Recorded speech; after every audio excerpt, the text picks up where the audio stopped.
So now we're going to do a quick test drive and systems check. I've already played around a little bit. Our radio power's on.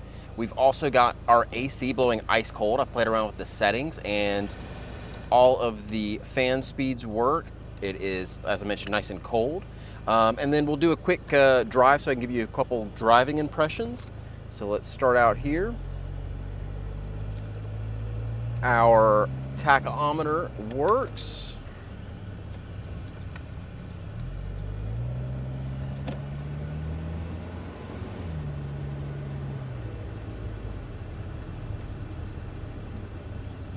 Speedometer working as well. Looks like our clock in the gauge cluster is operational. And then the side mirrors are manually operated with these little knobs here on the door, and those are both connected and fully functional. Do a quick braking test. No squeal, car stops just like you need it to.